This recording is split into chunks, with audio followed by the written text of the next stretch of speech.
بكم مشاهدينا من جديد. إذا وصلنا إلى الفقرة المتميزة معنا لهذا اليوم، نتحدث عن أفضل رياضية أو أفضل صحفية رياضية إعلامية حدثت على أو حصلت على أفضل جائزة في فلسطين أو على مستوى فلسطين لعام 2015. معنا الإعلامية نيلي المصري، وهي الصحفية الإعلامية التي حصلت على هذه الجائزة. إذا المجال هنا أبت النساء إلا وأن يقتحمنه عنوة، وألا يقتصر هذا المجال فقط على الرجل الفلسطيني والرجل الإعلامي. كان لها مشاركات إعلامية رياضية متميزة، فعلا استطاعت أن تبرز على المستوى الفلسطيني وأيضا على المستوى العربي من خلال مشاركتها لتغطية العديد من المباريات التي حصلت أو حدثت على مستوى إقليمي ومستوى عربي. نتعرف عن هذه الصحفية أكثر وحول هذه التغطيات وهذه المشاركات المحلية والعربية برفقة الإعلامية نيلي المصري. نيلي، أهلا وسهلا فيك ويسعد صباحك إن شاء الله. أهلا فيك ويسعد صباحك ويسعد صباح كل اللي متابعونا حاليا. يعني مع إنه شوي متأخرة تهنئة على قناة الكوفية، لكن نبارك لك حصولك على أفضل صحفية رياضية على مستوى فلسطين لعام 2015. بدنا نعرف أكثر يا نيلي عن هذه الجائزة.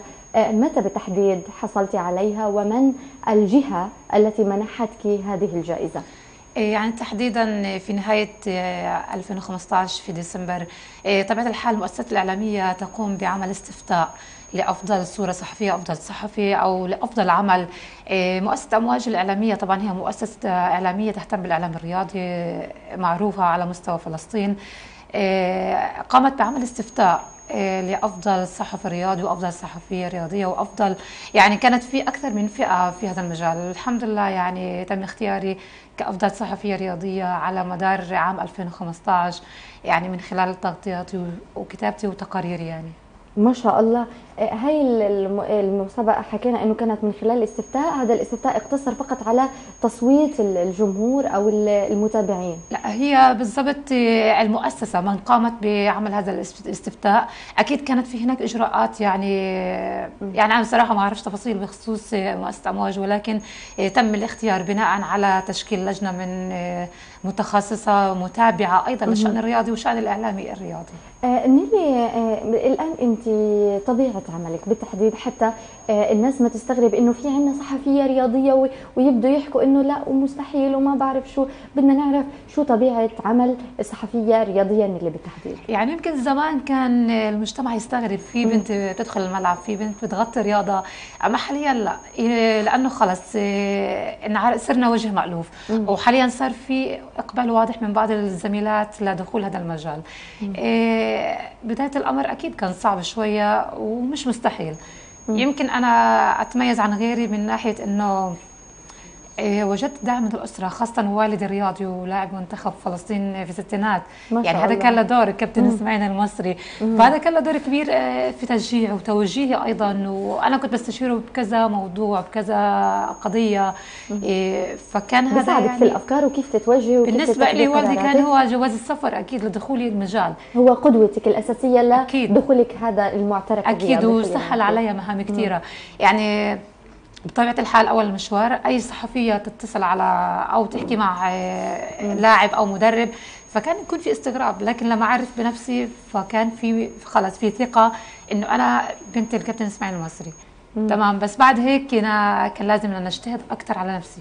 يعني والدي دخل، يعني سمعة والدي وتاريخ والدي الرياضي ساعدك انه تقتحمي هذا المجال، ساعدني اكيد، وفعلا قدرتي انه تضعي بصمة قوية لامرأة فلسطينية ابت الا ان يعني تخوض هذا اكيد. والخطوة التالية بتكون هي اجتهاد شخصي لازم، يعني مع الخطوة الاولى انه حتى ابقى موجودة في المجال. يعني عملك الآن بيقتصر أو خلينا نحكي بيدخل في أساسه التغطيات للمباريات المحلية، سواء كتابة تقارير أو حتى تصوير. يعني أنا شايفة إنه حاملة كاميرا اليوم معك، يعني أنا بحب كمان في الميدان. أنا بحب التصوير كثير. الكاميرا على فكرة أنا داخلة عالم التصوير جديد. في نهاية صحفية شاملة، يعني مصورة إن شاء الله، بتعملي تغطيات ما شاء الله عليك. يعني أتمنى أكون فعلا صحفية شاملة أعطي كل ذي حقه. يعني نهاية الموسم الكروي الماضي يعني انا دخلت مجال التصوير جديد، مجال التصوير الفوتوغرافي. انا بحب التصوير جدا، قلت بنمي مهاراتي. ف يعني في حادثه طريفه هيك حصلت، يعني انا ما كنت اتوقعها. بعد نهايه موسم كروي زخم، كان في مسابقه لافضل تقرير صحفي وافضل صوره صحفيه، ويعني فنون الصحافه كلها، فانا قدمت لتقرير وصوره. انا ما توقعت انه بصراحه الصوره اللي تفوز بالمركز الثالث، يعني هاي بصراحه كانت تشجيع إلي. فعشان هيك انا حاعتمد. اضافت لمسيرتك الاعلاميه الرياضيه اكيد شجعتني اكثر ان انا اجتهد على نفسي اكثر، اطور حالي، اتعلم اكثر. لانه قد ما الواحد يعني وصل في المجال لسه في اشياء ما بيعرفهاش، في اشياء لازم يعرفها، بضله بيشعر انه لا لسه في شغلات كثير لازم يوصل لها، انه لسه قدامنا المجال طويل والسكه طويله، المشوار يعني طويل، حتى لو قديش صار لنا سنين المشوار لسه طويل يعني، وبحاجه ايضا كمان للبحث والتنقيب عشان الامور متطوره دائما. بتعتبري انه هذا المجال ودخول نيل المصري كاعلاميه رياضيه في هذا المجال نوع من الجراءه وتخطي للعادات والتقاليد المحليه والمجتمعيه؟ اكيد طبعا. يعني الغريب في الموضوع احنا في قطاع غزه، خلينا نقول تحديدا، شوف قديش كيف ظروفنا صعبه، اجتياحات وحروب، ونحكي على السنوات الماضيه. وعندنا الصحفيه الفلسطينيه اساسا اثبتت حالها، يعني الصحفيه غطت حروب. فتخيلي في مجال الرياضه، عند مجال الرياضه نقول هلا. فانا لما قررت ان ادخل المجال، ويعني المجال اكيد كان له رهبه بالاول، بس حاولت اتخطيتها يعني بهاي الامور. يعني الجماهير حفظتني، الرياضيين حفظوني. شو اكثر صعوبه او موقف حصل معك اول ما دخلتي هذا المجال ما بتنسيه؟ سواء كان من الجمهور، سواء كان من المتابعين، او حتى من الزملاء الاعلاميين وقت شافوا نيلي نازله عن مباراه، ومعروف انه كان هذا المجال حكر فقط على الاعلام الرياضي. خليني اقول لك، انوه لنقطه مهمه. انا في بدايه عملي في مجال الاعلام الرياضي ما كنت لسه انزل ملاعب كره قدم. كنت بغطي اي نشاط للرياضه النسويه بشكل درجه الاولى، يعني سواء كان في قطاع غزه احضر مباريات، احضر نشاطات رياضيه. طبعا المحافظات الشماليه، الضفه الغربيه، كنت على التليفون اتواصل مع المنتخب النسوي والانديه النسويه. كنت بتابع هذه الامور اكثر، العاب القوى، لكن حسيت انه ضل كره القدم عالم انا لسه ما دخلته. وكان يعني كانه مجالك عادي ما تميزتي فيه بالاول. فقررت طب انا ليش ما ادخل ملعب كره القدم، اعرف شو في امور فنيه، يعني اكيد في البدايه ما بنكون عارفينها، امور فنيه لها علاقه بكره القدم.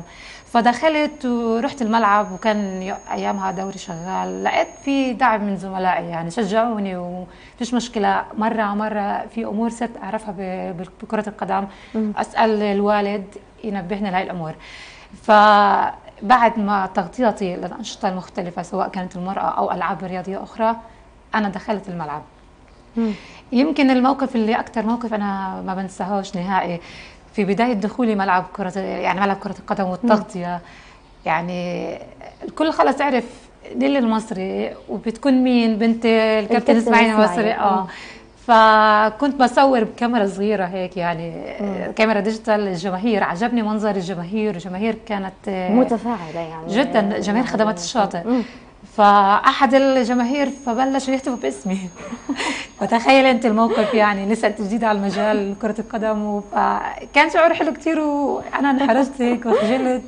فكانت يعني هاي اكيد حادثه ما بنساهاش نهائي.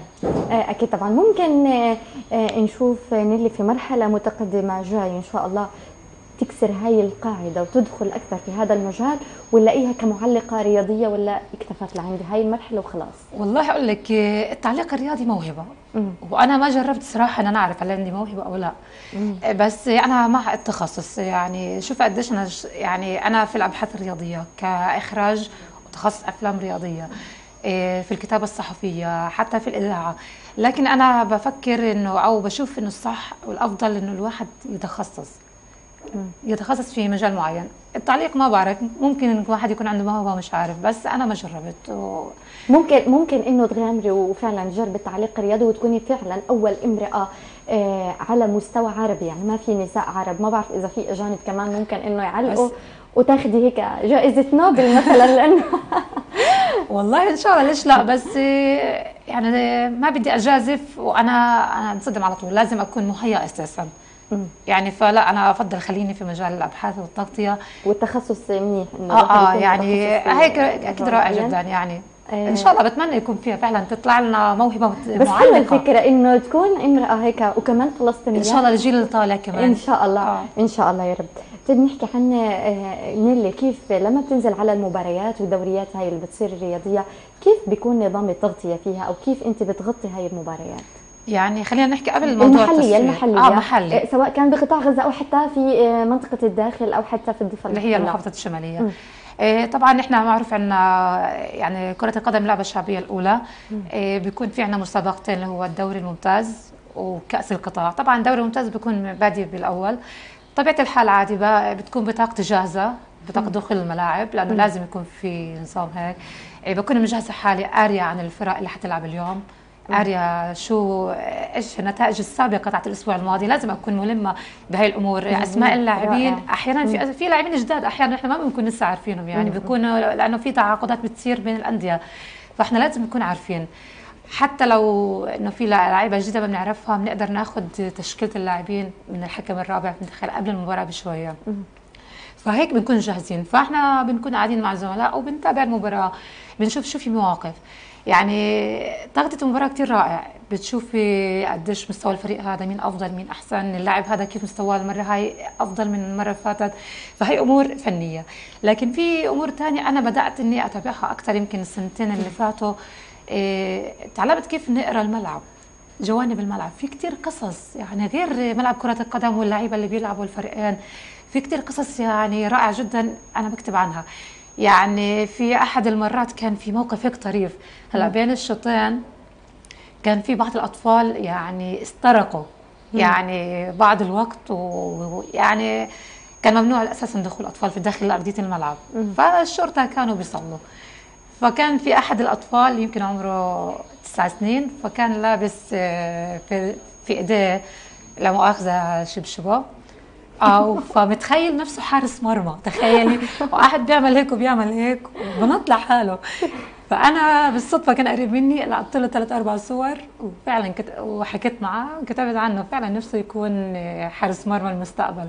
فهي موقف طريف جدا. هذا هامش جانبي من الملعب نفسه، تم اقتباس قصه معينه، وكثير من الشغلات كتير ممكن تلاحظيها. امهات اللاعبين كمان لما بيجوا بيشجعوا، خاصه في نهايه البطوله لما يكون في فريق منافس. يعني هاي كمان يعني اول مره بتصير في ملاعبنا. يعني هو امهات اللاعبين مثلا مشتاقين يكون في مكان او مجال مخصص لهم انهم يجوا يتابعوا اولادهم. يعني رغم انه ملعبنا مش مجهزه اصلا، احنا الصحفيين بنقعد على الارض، يعني ما في مكان. حنحكي عن الصعوبات والشغلات اللي بتواجهكم كاعلاميين رياضيين، بس انا كثير مستمتعه بحديثك، وانت الان عم تسردي لي انا والساده المشاهدين هاي الاجواء، وكاني فعلا عايشه هلا في ملعب وبتفرج. بالمناسبه انا يعني مش رياضيه، بس اكيد روح رياضيه. اكيد طبعا، بشجع الفريق اللي يعني بحب اشجعه، الفريق المجتهد طبعا. لكن حلو انه الواحد يعيش هاي التجربه، بعيدا انه حتى يكون اعلامي وينزل يغطي، يعيش هاي التجربه، ممكن يكتسب فيها او ياخذ منها شغلات وخبرات بيستفيد منها. نيلي، انت التحقتي بدورات خارجيه خارج قطاع غزه في هذا المجال؟ صحيح اكيد. يمكن كانت مشاركتي في ملتقى الاعلاميات الرياضيات عام 2005 بالقاهره، واكيد تواصلي مع صحفيات قديمه يعني من 2005. ما شاء الله. انا صار لي 16 هلا بصير لي 16 سنه في مجال الاعلام الرياضي. ما شاء الله ما شاء الله عليك. ف 2005 يعني هاي كانت يعني دفعه قويه لي، اني شفت تعرفت على زميلات في نفس التخصص. صحيح يعني ظروفهم في البلدان العربيه افضل من ظروف قطاع غزه وفلسطين، يعني كانوا في مناصب مرموقه ورائعه. فانا سالت نفسي ليش ما احنا نطور حالنا؟ ليش ما نكون هيك؟ اوكي ظروفنا صعبه بغزه، لكن ما فيش مشكله الواحد لو عمل له يعني تاريخ سي في يجتهد على نفسه. فكانت هاي اكيد دفعه قويه ان انا اجتهد اكثر. بعدها بشهرين وصلتني دعوه لاحضر بطوله غرب اسيا، هاي كانت بقطر. يعني كمان هاي ضافت لي كثير، يعني صقلت مجرد حضور ولا كان في امكانيه انه تعملي تغطيه؟ لا، حضور وتغطيه. ما شاء الله. اكيد. فحلو كثير انك تشوفي منتخبات عربيه اللي بتشوفيها بالتلفزيون وعلى الانترنت، تشوفيها على الواقع، تكوني قريبه منهم، لما تسالي وتعمل مقابله انت قريبه وجها لوجه. حلو. فكان شيء رائع جدا. التجربه كانت يعني زخمه جدا. فكانت هاي اكيد بالنسبه لي محور مهم. كمان التجربه المهمه بالنسبه لي بعتبرها في 2006 كان في مشاركة المنتخب النسوي الفلسطيني لكرة القدم. كان عندنا على فكرة احنا فريق كرة قدم من غزة والمحافظات الشمالية. نسائي. كان معظمهم طالبات بجامعة الأقصى تخصص تربية رياضية. كان رائع جدا. كنت بغطي انا نشاطهم هان، بس كان في بطولة لهم في بطولة العرب الأولى بالإسكندرية بال 2006. أنا طلبت من رابطة الصحفيين بدي أطلع مع فريق نسوي، بدي أكون مفيدة إعلامية. يمكن بالنسبه لي كاول مهمه رسميه ان انا اطلع كصحفيه رياضيه واطلع مع منتخب نسوي اكيد كانت كبيره. فالحمد لله توفقت فيها. شاركت في هاي التجربه وخدت كصحفيه. كنت بغطي طبعا كل تحركات المنتخب، مباريات، لانه كان في الاول في معسكر تدريبي للفتيات للاعبات، وبعدين البطوله. طبعا البطوله كانت مشاركه يعني اكثر من دوله عربيه. يعني بالنسبه لي كانت تجربه رائعه كثير، اني أنا كنت في قلب مسؤولية، لازم أنا أثبت حالي أنا كمفردة إعلامية. أنا مفردة منتخبنا الوطني. مسؤولية كبيرة، في عظم أكيد مسؤولية بيكون ملقى على كاهلك، كونك أنت الموفدة الوحيدة الإعلامية. صحيح. الوحيدة الرياضية مع هذا الوفد النسائي الرائع. يعني أنا ما بعرف كيف خلص الوقت معك ويعني دهمني الوقت، وأنا جدا استمتعت بالحديث معك. يعني يسلم. وأنا كمان إن شاء الله مزيد من التوفيق والتألق والتميز الرياضي والتغطيات الإعلامية الرياضية لنثبت أن هذا المجال لم يصبح حكر على الإعلامي الفلسطيني. كل التوفيق إن شاء الله نتمناه لك. إذن استطاعت المرأة الفلسطينية أن تقفز بخطوات ذهبية ونوعية لتتخطى كافة المجالات السياسية، الاقتصادية، الاجتماعية والثقافية، وأيضا المجال الرياضي. كل تحية للنساء الفلسطينيات على وجه الخصوص، أينما كنتم أوجه لكن أو كنتن أوجه لكن هذه التحية الجميلة من صباح الكوفية من قناة الكوفية. نذهب الآن إلى فاصل ومن ثم نعود لاستكمال الفقرة الختامية. خليكم معنا مشاهدينا.